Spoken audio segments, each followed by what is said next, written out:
Hello बच्चों, चलिए प्रश्न को पढ़ते हैं।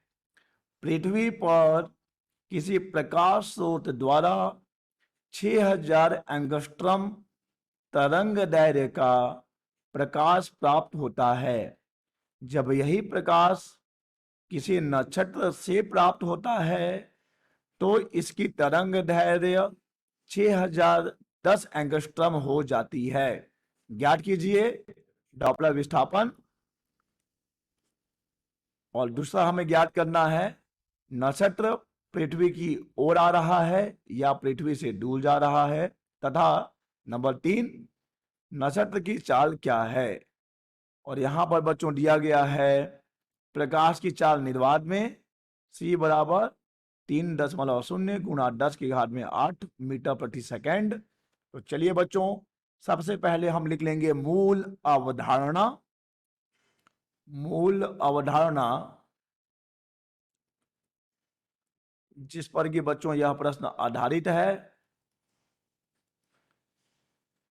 तो बच्चों यह प्रश्न आधारित है प्रकाश में डॉपलर प्रभाव पर। प्रकाश में डॉपलर प्रभाव।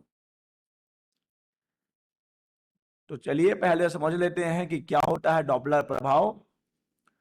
जब कभी प्रकाश स्रोत, जिसे हम एस से दिखा दें, और प्रेक्षक के बीच, जिसे हम ओ से दिखा दें, सापेक्ष गति होती है। ठीक है बच्चों, जब भी प्रकाश स्रोत और प्रेक्षक के बीच सापेक्ष गति होती है तब प्रेक्षक को स्रोत की आवृत्ति बदलती हुई प्रतीत होती है। ठीक है बच्चों, आवृत्ति बदलती हुई प्रतीत होती है। इस परिघटना को कहा जाता है डॉपलर प्रभाव। मान लीजिए बच्चों कि प्रकाश स्रोत से न्यू आवृत्ति की तरंगें निकल रही है और प्रेक्षक तक पहुंच रही हैं जो तरंगें, उनकी आवृत्ति है न्यू डैश। तो न्यू जिसे हम कहते हैं वास्तविक आवृत्ति और न्यू डैश जिसे हम कहेंगे आभासी आवृत्ति।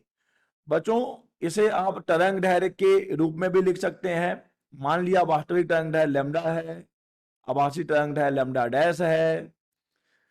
बच्चों इन दोनों का जो अंतर होता है, वास्तविक तरंग दैर्घ्य और आभासी तरंग दैर्घ्य के अंतर को बच्चों हम कहते हैं डॉपलर विस्थापन।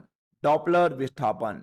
ठीक है बच्चों, तो हमने अभी क्या समझा, डेल्टा लैम्डा बराबर लैम्डा माइनस लैम्डा डैश, जो कि डॉपलर विस्थापन है। बच्चों अगर डेल्टा लैम्डा का मान हमें ऋणात्मक मिल रहा है, अतः बच्चों इसका मतलब यह है कि आभासी जो तरंग दैर्घ्य है वो वास्तविक तरंग दैर्घ्य से ज्यादा होगा। ठीक है बच्चों, और अगर डेल्टा लैम्डा हमें धनात्मक मिल रहा है, अतः जो आभासी तरंग दैर्घ्य होगा वो वास्तविक से कम होगा। तो बच्चों जब पहला स्थिति, जब डेल्टा लैम्डा हमें ऋणात्मक मिल रहा है, उस स्थिति में तरंग दैर्घ्य क्या हो रही होती है बच्चों, तरंग दैर्घ्य बढ़ रही होती है। और दूसरी स्थिति बच्चों, जब डेल्टा लैम्डा हमें धनात्मक मिल रहा होता है, उस स्थिति में तरंग दैर्घ्य क्या होता है बच्चों, घट रहा होता है।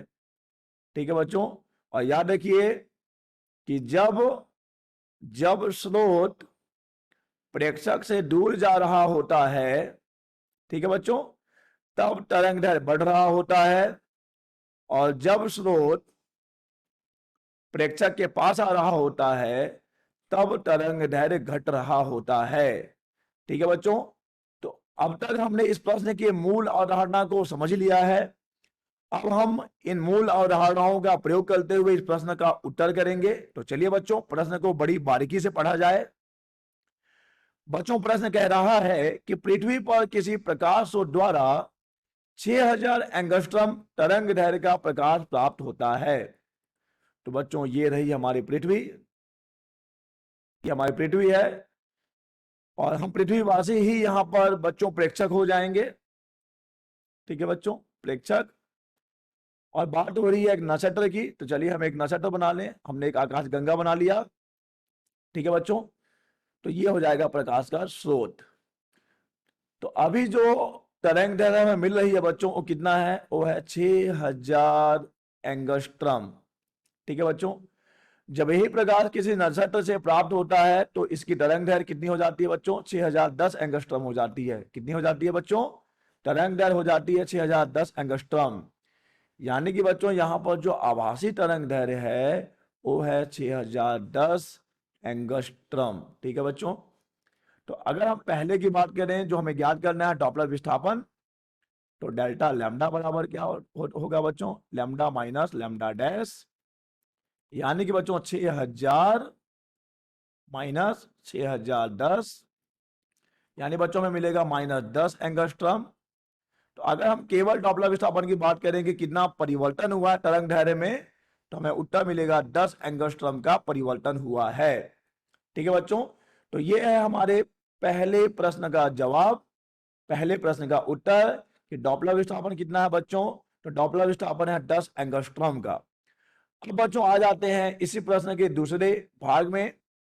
नक्षत्र पृथ्वी की ओर आ रहा है या पृथ्वी से दूर जा रहा है? तो बच्चों अभी हमने मूल अवधारणा में इसकी चर्चा करी है कि अगर डेल्टा लैम्डा का मान ऋणात्मक आ रहा है, इसका मतलब है बच्चों कि जो प्रकाश होता है वो दूर जा रहा होता है, ठीक है बच्चों। और अगर डेल्टा लैम्डा का मान धनात्मक होता है बच्चों, उस स्थिति में प्रकाश स्रोत पास आ रहा होता है प्रेक्षक के, ठीक है बच्चों। क्योंकि इस स्थिति में जब डेल्टा लैम्डा नेगेटिव है, जब ऋणात्मक है बच्चों, इस स्थिति में क्या होगा?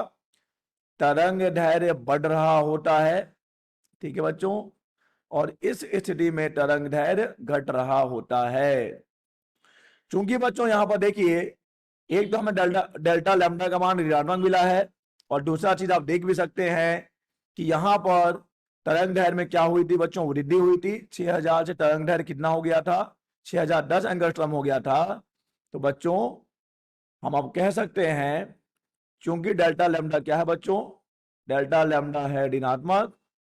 चूंकि बच्चों हम कह सकते हैं कि आभासी तरंग दैर्घ्य वास्तविक से ज्यादा है, अतः बच्चों क्या हो रहा है? नक्षत्र नक्षत्र पृथ्वी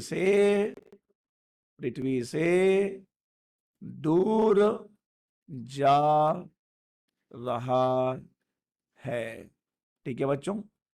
तो ये हो गया हमारे दूसरे प्रश्न का उत्तर। पहले का उत्तर हम कर चुके हैं। अब आ जाते हैं बच्चों हम इस प्रश्न के आखिरी भाग में, नक्षत्र की चाल क्या है? तो देखिए बच्चों, नक्षत्र की चाल क्या हो जाएगी? नंबर 3 हमें ज्ञात करना है नक्षत्र की चाल। बच्चों डेल्टा लैम्डा बराबर लैम्डा माइनस लैम्डा डैश, जो कि बच्चों बराबर होता है सी, माफ करिएगा सी नहीं, हम यहाँ वी लिखेंगे, वी बटे सी गुणा वास्तविक तरंग दैर्घ्य, ठीक है बच्चों। डॉपलर विस्थापन का सूत्र अगर हम देखें तो हम इसे इस रूप में लिख सकते हैं, डेल्टा लैम्डा बराबर वी बटे सी लैम्डा। तो बच्चों यहां से अगर हमें v का मान ज्ञात करना होगा तो v बराबर हो जाएगा, ठीक है बच्चों, v बराबर देखिए क्या होगा? c बटे लैम्डा डेल्टा लैम्डा, ठीक है बच्चों। v बराबर हो जाएगा c बटे लैम्डा डेल्टा लैम्डा। चलिए अब हम इसमें मान रख देते हैं। तो पहले हम सूत्र को लिख लें वापस से, c बटे लैम्डा डेल्टा लैम्डा। सी का मान देखिए बच्चों, प्रकाश की चाल कितनी है निर्वात में? 3 गुणा 10 की घात में 8 मीटर प्रति सेकंड। और लैम्डा जो वास्तविक तरंग दैर्घ्य है बच्चों, देखिए बच्चों वास्तविक तरंग दैर्घ्य कितना है? वास्तविक तरंग दैर्घ्य है 6000, ठीक है बच्चों, जो कि एंगस्ट्रम में है। तो चलिए हम इसे एंगस्ट्रम लिख दें। और बच्चों जो तरंग दैर्घ्य में परिवर्तन हुआ है, यानी कि जो डॉपलर विस्थापन है, वो हमें मिला था 10 एंगस्ट्रम। तो यहां से एंगस्ट्रम और एंगस्ट्रम की कहानी तो खत्म हो जाएगी बच्चों, और यहां से आप समझिए एक शून्य और एक शून्य की कहानी भी खत्म हो गई, ठीक है बच्चों।